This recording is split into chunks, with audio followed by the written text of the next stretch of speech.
English translation, 673rd contact Saturday, the 11th of February 2017, 15:42 hours. You are waiting, dear friend Ptaah. Welcome and greetings. I also greet you, dear friend, and I thank you for your welcome, Edward. It is always a pleasure. If you do not have something important, I want to ask you something. Just ask your question. Look here, this letter. I am asked if I could decide to keep my voice on CD, etc. in connection with the spiritual teaching for posterity. I have answered the following question. What you say about adhering to my voice. I think it might be possible to do that in a short way, but on the other hand, the whole thing sounds to me like something like a worship, which I absolutely don't like. Because of importance is the mission and therefore the teaching, but not my character and my voice. How do you feel about that? Somehow it doesn't suit me because I find it adorable, but I find myself bumped into it. Maybe you could do something like that to simply leave an impression of my voice, just as you make photos that last a long time. But I doubt that my voice would be useful as an impressive factor in connection with the spiritual doctrine. On the one hand, and on the other hand, as I said, I find the whole thing somehow a basis of worship, which I absolutely don't like and don't like. For my part, I join you in answering and explaining. Thank you. Then the matter is clear for me, because I am neither a film star nor a singing star. So I think it is enough if I leave the teaching of truth, teaching of the Spirit, teaching of life, in writing, so that people can learn with it, and from it. So this is important in my opinion, but not my voice or my likeness, and therefore not my person. But look here, this reader's question, which refers to our earlier conversations about Darwin and his falsification, with which he wanted to prove that man was descended from the ape. My search in all contact talks has revealed that we have already talked at 6 different times about Darwin filing monkey bones to prove his theory that man should descend from the monkey. The dates when we had these conversations and who of you did it are as follows.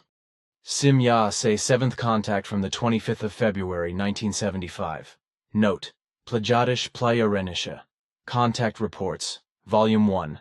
Quetzal 217th contact from the 8th of May 1987. Note, Plejadish Playa Contact Reports, Volume 5. Ptaah 250th contact from the 26th of October 1994, Volume 7. Ptaah 367th contact from the 9th of September 2004. Volume 9. Ptaah 437th. Contact from the 18th of November 2006. Volume 11. Ptaah 476th. Contact from the 3rd of February 2009. Volume 12. Everybody. So your daughter Sim Yase, as well as Quetzal and yourself, have since the beginning of 1975 until 2009, 34 years, always made the same statements about the bad monkey bone filing machinations of Darwin. And now, 42 years after Sim Yase's first statement, comes this reader's question, with which your statements are accustomed. If you want to read, please. Thank you. Ptaah reads, Reader's question. On the occasion of a reader's question in the FIGU Special Bulletin number 32 of January 2007 p. 6F, the topic Darwin was addressed. Unfortunately, however, the question ignored the actual questions behind the question. Billy's answer, which still leaves behind a certain vacuum of uncertainty, was accordingly shaped. Since Svath's time, the Plejaren have repeatedly claimed that Charles Darwin filed up monkey bones and assembled a skeleton from them, which he then presented to a scientific committee as evidence of his theory of ancestry. A fact which should be known in inaugurated circles but stubbornly concealed, see 250th Contact 26.10. 1994. Accordingly, Darwin is portrayed by Ptaah as an ambitious, unscrupulous man. Darwin was a renowned addict who did everything illegal and unlawful in order to make his image known. Quote Ptaah, 437th Contact, 18.11. 2006.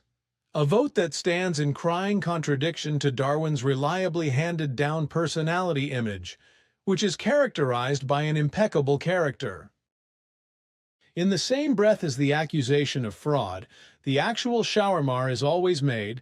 The crazy brain of a Darwin would have set the Shawarma into the world, quote, Billy, Seventh Contact, 25.2. 1975, according to which man is descended from the monkey. A cliché that is all too familiar and can no longer be created out of the world. That corresponds to a popularly shortened and blatantly falsifying perception of Darwin's theory of evolution, and either testifies to complete ignorance or at least inadequate knowledge of Darwin's writings. Viewed exactly, Darwin is quite compatible with the spiritual doctrine, since he essentially teaches nothing else than that man or the hominid life forms should descend from a monkey-like, lower animal life form, or even from a primordial monkey, being Figu Bulletin number 47, April 2004, p. 2. Quite apart from that, Darwin simply would not have needed to sell his theory to his scientific colleagues by means of unfair machinations of the above kind. Finally, to crown it all, his fraud theory, Ein Ophanes Wort, 1992, p. 219, should not even have grown on his own crap 437th contact, but should be based on a Tibetan legend that all humans are descended from 8 tribes of monkeys, Ibid. Should the sharp and conscientious nature observer Darwin really have to fall back on the source of inspiration of the superstition of a legend originally taken from Indian Sanskrit Ein Ophanavort, p. 218, if only the quantity of his research material literally cries out for his theory developed from it, and if this also contradicts the legend?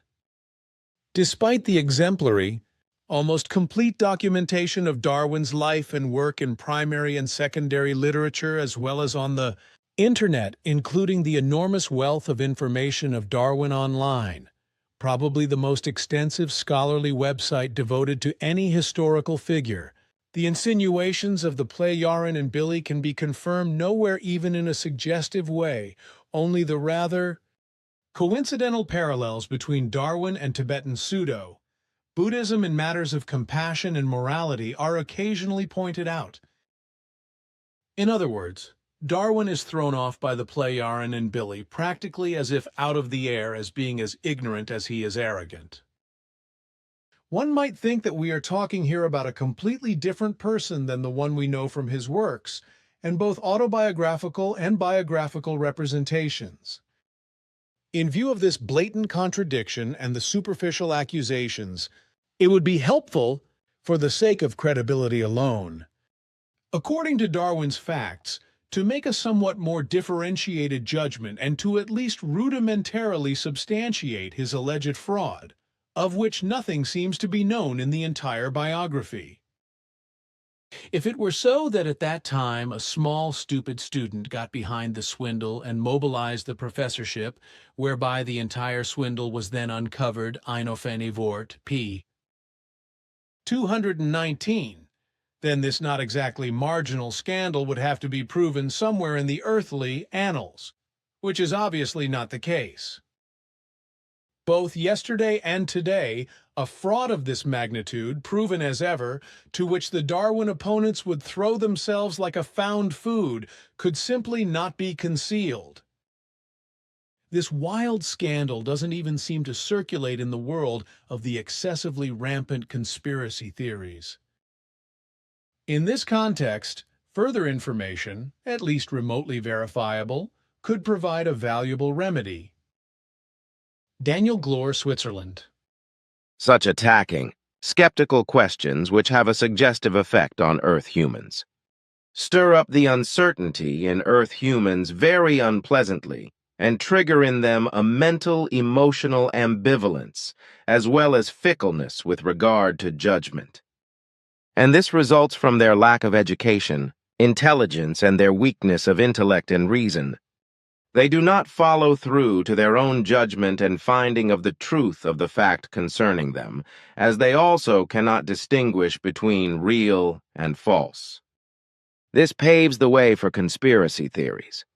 As we said about conspiracy theories in our conversation on February 3rd, which also affect you and the Figu, but conspiracy theory is different from what they normally are.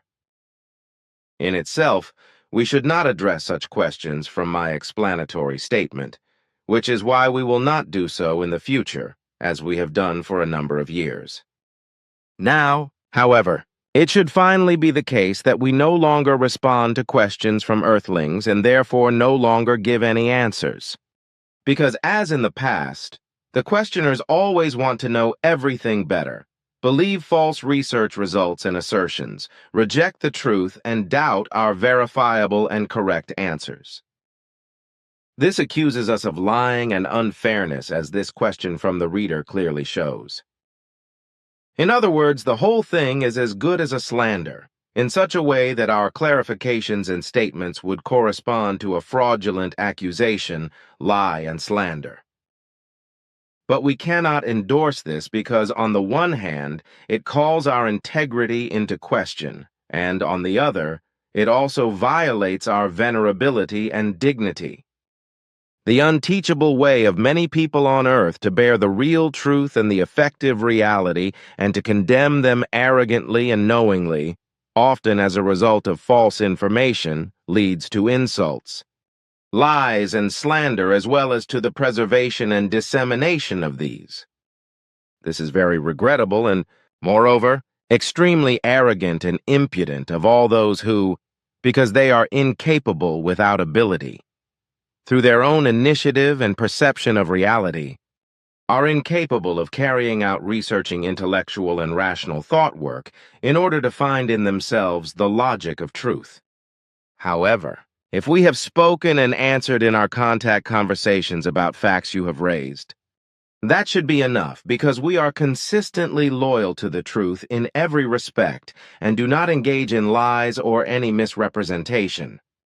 Readers' questions formulated in such a way, such as this one, which in a presumptuous, blasphemous, and presumptuous manner doubt and question our honesty and integrity, as well as our statements and explanations, will not be answered. Furthermore, we have no interest in false information or lies which are completely foreign to us, but which would not bring us any advantages. Deception, lies, envy, dizziness, deception, and slander, as well as any other untruth, are completely alien to us Pleiaren in every small and big way, which cannot be said contrary to the majority of mankind on earth. And further, with reference to this letter to the editor, it shall now finally be as it was in the past, that we will no longer get involved in answering any questions from the circle of readers, so that we will only answer such questions if they arise solely from your own interest. But notwithstanding this, I still want to speak today about the question attacks, and to name the further facts of the matter in question, as my father recorded the whole thing in his notes from his own clarifications. Observations and findings. The records of my father are based on precise clarifications, observations and findings of the events of that time and later, and on clear facts. And they state and prove unequivocally that Charles Darwin tried to prove his theory of evolution by unfair machinations, which, moreover, in their origin did not lead back to himself, but to a natural scientist named Alfred Russel Wallace, who sent Darwin a corresponding essay, the contents of which he used to his advantage. Wallace was on an expedition to the Southeast Asian archipelago at the time when Darwin was making a name for himself with the theory of evolution. When he sent Darwin an essay relating to his evolutionary research for study and evaluation.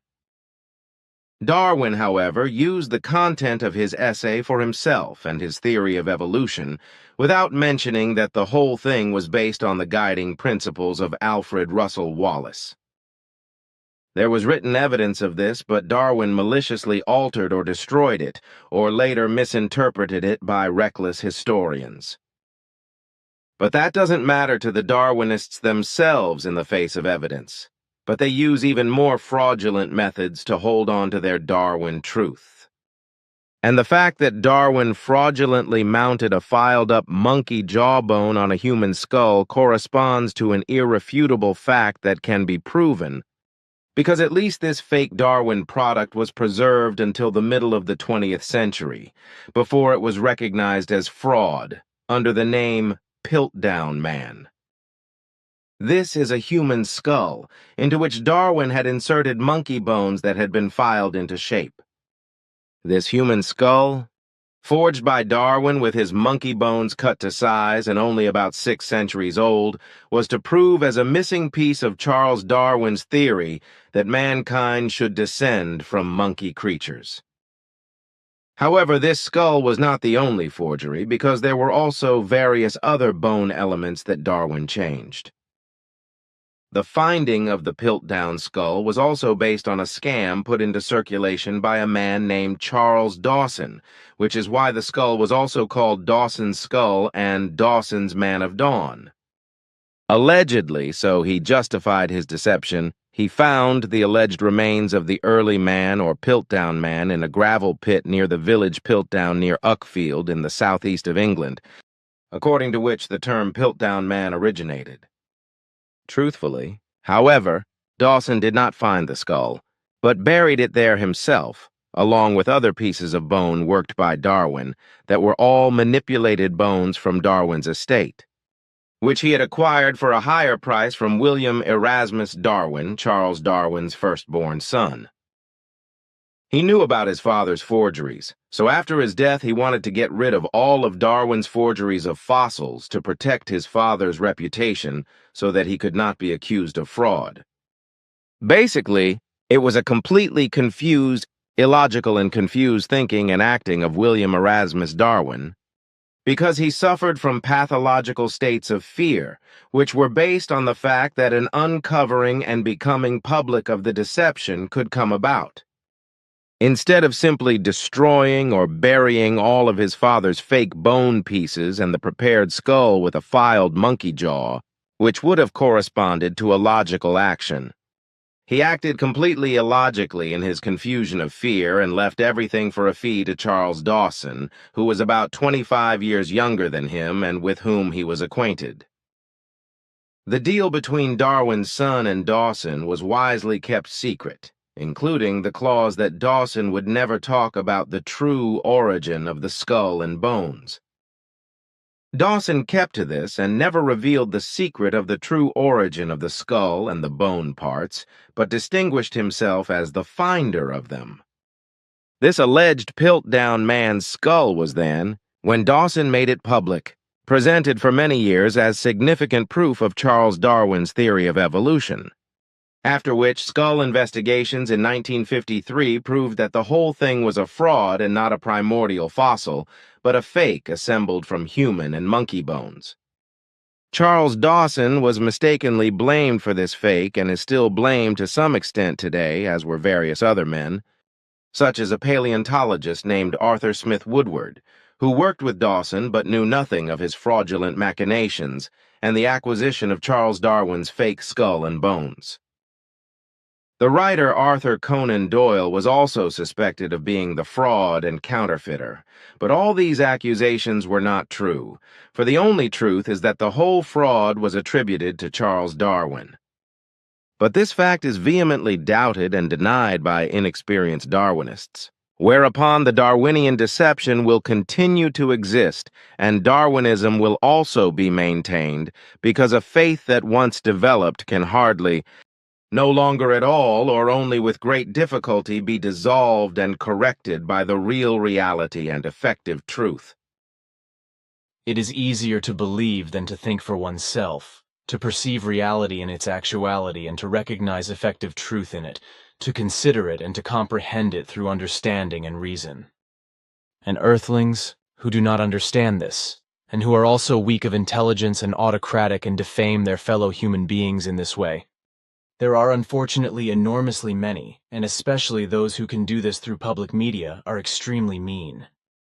There is also a certain kind of scientist, by which I mean those heroes who claim that life originated only a few 100 million or about 1 to 2 billion years ago. because they have not yet been able to prove by fossil finds that life on Earth existed much earlier. Your father Svath already taught me in the early 1940s that minuscule life already existed more than 5 billion years ago on our planet, which is also much older.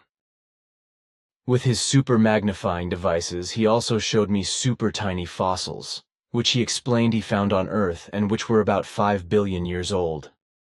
Contrary to his explanations that Earth is little more than 5 billion and 600 million years old, earthly scientists claim that our planet is only 4.5 billion years old, which is why I always call this time when I write something about Earth, but which is not correct and sometimes makes me feel remorse. Many Earthlings simply want to be big and make claims. Assumptions or lies because they want to be more valid than their fellow human beings, or because they are blasé or crazy about size, to which, as I said, a certain kind of scientist belongs. Svath also said that every time a celestial body comes into being, tiny living beings or microbes are already present from the ground up. Depending on the genus, they could survive even in extreme heat and cold for thousands, even millions and even billions of years, as they have been floating undamaged through space since primeval times, but have emerged from planets and other bodies of space that carried water and other liquids. Apparently, the scientists do not know this, however, because according to various Earthling scientific assertions, life on Earth did not come into being until long after it was created. Therefore, I think that these scientists can be lumped into the same pot of untruth disseminators as, unfortunately, many female and male journalists are. A considerable number of journalists of both sexes are in themselves without character, honor, and dignity, who lie to themselves, as well as to their readers, listeners, and viewers, by distorting the facts and reality and their truth and stylizing them into lying and slanderous sensational reports in order to appear great and important to the outside world, even though they are in themselves such pathetic and lousy sausages that they would not even be eaten by a hungry beast as a result of disgust. And this is a fact which is undeniable and which I myself can prove in relation to many of the interviews I have given, which have been rewritten by the journalists and the media into lies and slander by the grain of the hand, and which only corresponded in very small parts, if at all, to what I had explained to them. This is in addition to the invented and finger-sucked interviews that I had never given, but that were published in various media. And the fact that the new US President Trump is now going after the media is something I can understand very well from the facts mentioned, because he will have had exactly the same fate in his life with journalists, female journalists, and the media as I have. Unfortunately, there are only a few correct, independent media, and with them honest, righteous journalists who only report the effective truth and do not sensationally falsify everything.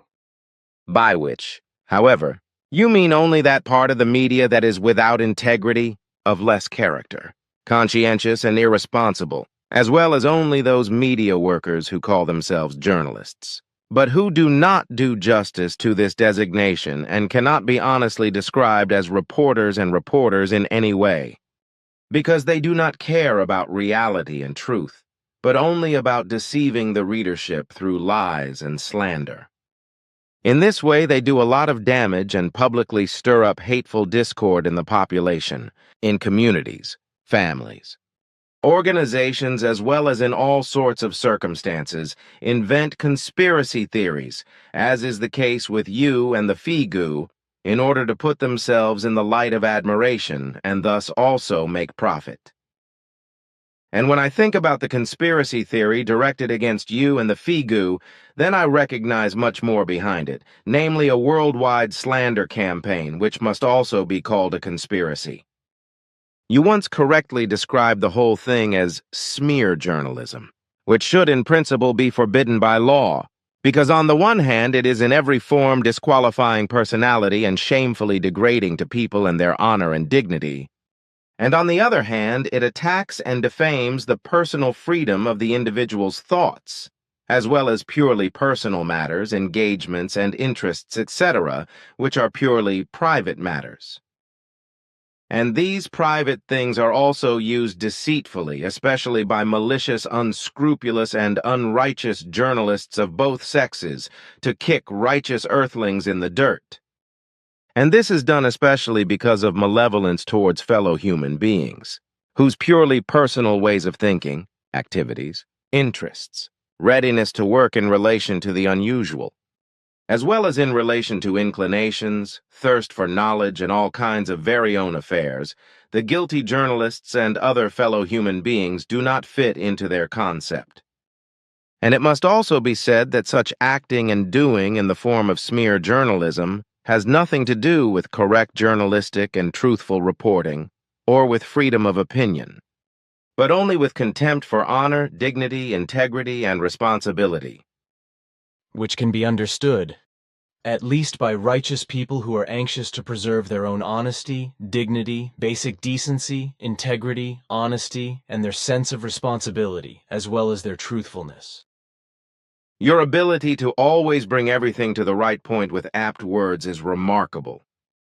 It is also a very good characteristic of yourself that you do not usually use foreign words or technical terms in speaking and writing, as is usual with many people on Earth, in order to think highly of their foreign words or technical terms, which makes your verbal and written language extremely valuable, because everything is understood even by those who are not proficient in foreign and technical terms. See, I might have an advantage over you. But what you say with regard to my oral and written language, I have learned so from your father Shvath, for he taught me that I should always speak both orally and in writing in an understandable language, so that everything can also be understood by people who are not educated in foreign and technical words. Therefore, I rarely use terms and words that belong outside the normal general education, but if I use them anyway, I always list them under respe equal sign, that is to say, with a corresponding explanation. This, as I have learned and also discovered during my life, enables people to understand everything correctly who are not proficient in foreign and technical terms. That's right, and I know what my father taught you about it. My father discovered this very early on, and that led to you being harassed by your teacher, Hans Frey, in the 4th grade, and having to repeat the class with another teacher, Gustav Lehmann. And because you usually don't use foreign words, unfair journalists have expressed that in their sensational and lying interviews by portraying you as a stupid peasant. In fact, however, this was not the only reason. Precisely because you have always striven for a clear German language without foreign and technical words, even though you were capable of them. But because the reporters were out to put themselves in a good light by lying, twisting, and slandering. That was never and is also not important for me today. Furthermore, I have a wide back, over which everything can run off like unclean water. Moreover, all those journalists of both sexes, as well as all adversaries of all kinds, pillory themselves in public with their lies, slander, and stupid claims and words. But you know that, so we don't have to talk about it much. But what we should lose a word about refers to the First World War of 1756 to 1763, which we have only been talking about as such for about 2 years, but which we have never openly mentioned before. For this purpose, I was asked by telephone as follows. Question: for some time now you have been saying that there has already been 3 world wars, with the First World War being waged in the years 1756, 1763. Why has it never been mentioned before by you? And why has the public concealed their knowledge that 3 world wars have already shaken the world? You backed out Switzerland. I know about the reasons why the First World War is not declared as such but as a 7 years war, and that the USA was actually the originator of this world war, although they were founded only years after the end of the war, namely after the War of Independence, the North American War, the American Revolution of 1776, 1783, a war between the 13 British colonies on the east coast of North America and the mother country Great Britain. Only after its end did the new independent state, the USA or the United States of America, be founded.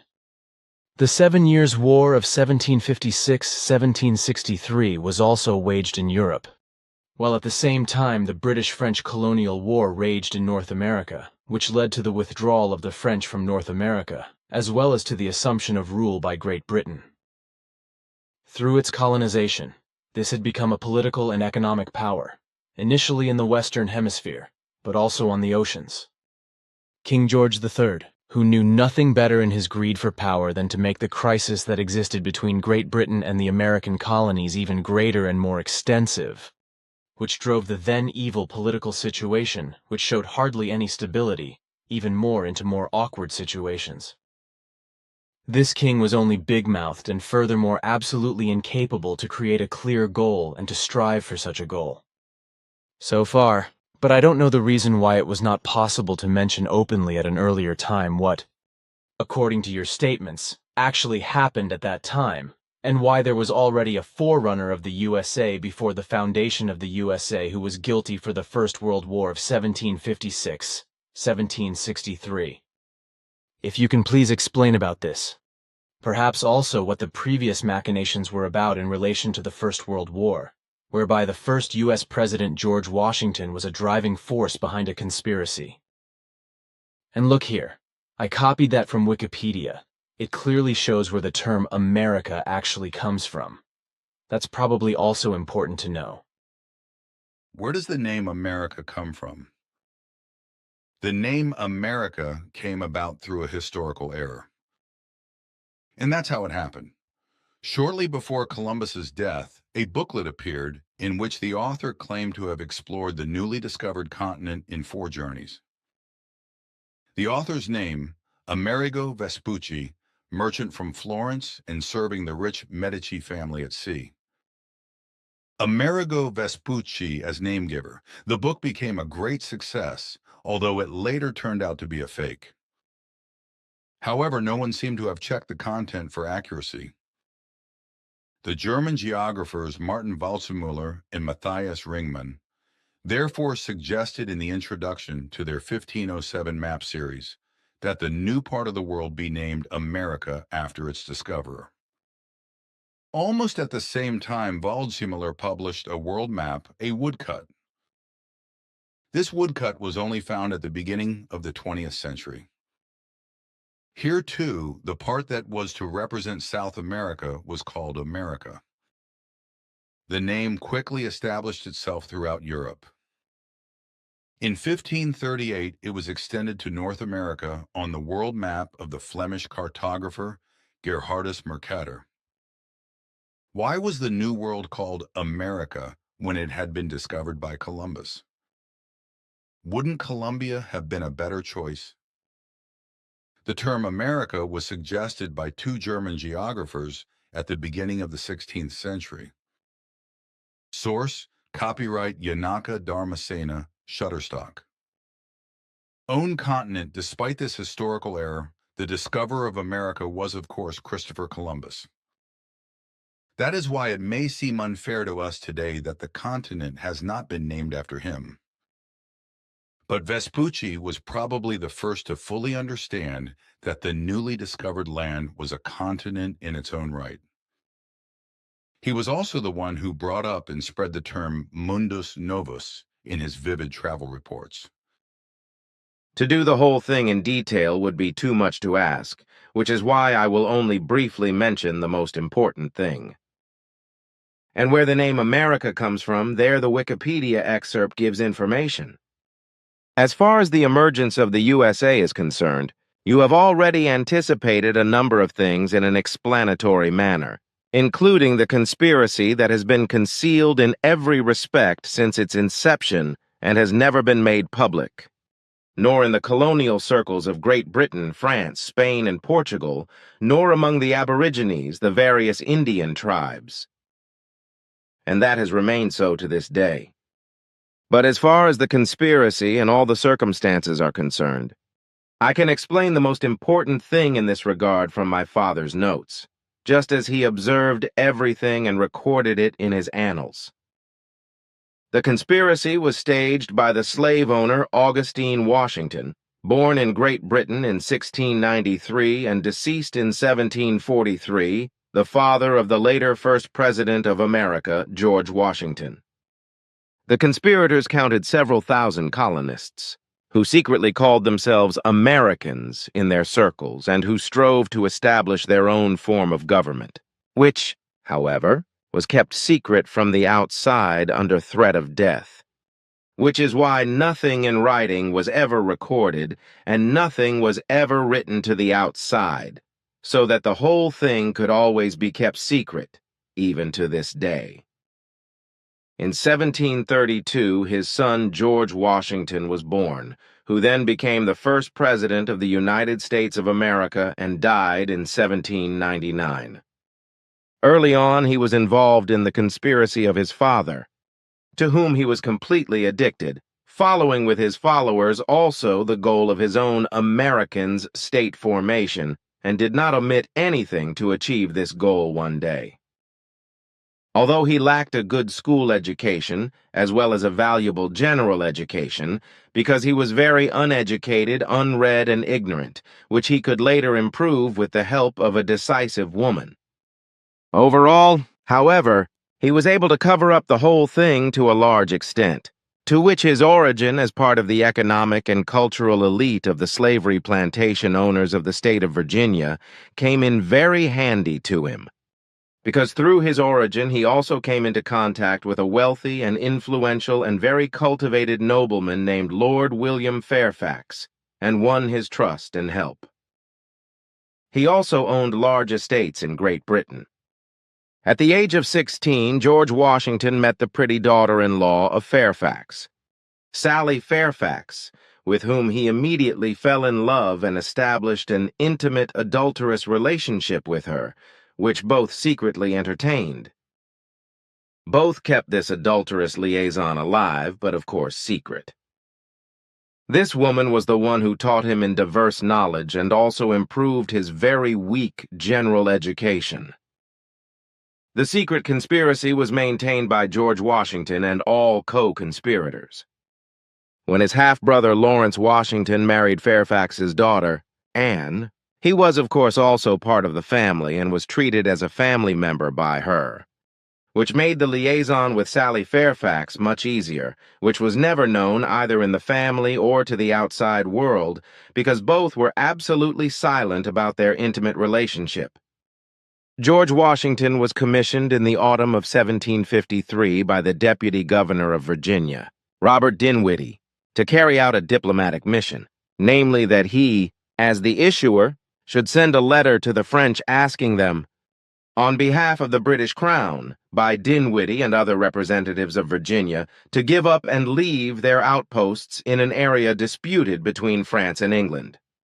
Washington set out on its mission on the 31st of October, after which he and his companions were received politely and courteously by the French and treated accordingly, but who were not prepared to make any concessions. This mission, however, brought George Washington public attention for the first time, even though he had failed as an issuer. Nevertheless, in the spring of 1754, when he was only 22 years old, Governor Dinwiddie entrusted him, with the approval of the Virginia House of Representatives, to take command of a small militia troop of 160 men in the spring of 1754, with the task of observing the French outposts located in the Western Territories, as well as the strategically important points. So Washington got a military position of power and gathered the Indian allies around him and had makeshift forts built in order to defend itself better against possible attacks of the superior French forces. In this episode, Washington saw itself in a position to put its and its co-conspirators' conspiracy idea of striving for its own state Americans into the limelight. Even if the realization would still take years and it would use great military means, because it now had the opportunity to do so and it could gain great military power. So, in May 1754, the Washington troops and a French troop engaged in combat because he ordered an attack. Even though the French troops were under the command of a Joseph de Jumonville, who was on his way as an emissary. Washington, his troop, of course, in principle, emerged victorious from the provoked struggle, which was effectively a raid in which the French commander capitulated, but which George Washington, shortly after the battle, had executed in his delusion of power. Less than a month later, Washington himself and his troops were captured by superior French soldiers, capitulating after many of his troops had been killed. The French described the fusillierung of the commander Joseph de Jumonville as what it actually was, namely as murder, which Washington also confirmed in a corresponding document, whereby the French granted mercy before justice and released him, after which he then denied the murder he had committed again. And it was these incidents, triggered by George Washington, who was full of hatred and thoughts of revenge against the French, and who saw himself as Americans, and thus, as Americans, that led to the war from 1754 to 1763, which from the American point of view is called the French and Indian War, which is regarded as a partial conflict of the 7 Years' War, which then broke out in 1756. And since at that time the entire origin of the First World War began with the machinations and triggered armed conflicts of the aforementioned Americans or early American George Washington, by whose provocation the whole thing could come about in the first place. In the background, together with his thousand-fold Americans co-conspirators, it is clear to us that the First World War was triggered by the USA with its first citizens, who secretly called themselves Americans or Americans in a later sense. So George Washington's coping strategy worked, but his and his co-conspirators' intentions did not actually materialize until he became one of the founding fathers of the United States as Commander-in-Chief of the Continental Army from 1775 to 1783, with the first states emerging from the 13 colonies in 1776. In 1789 to 1797, he became the first President of the United States of America. This, dear friend, should suffice for explanation, because everything else that is officially known can be read in the traditions of history, although certain misdescriptions must be taken into account, which represent different things and events differently than they correspond to reality.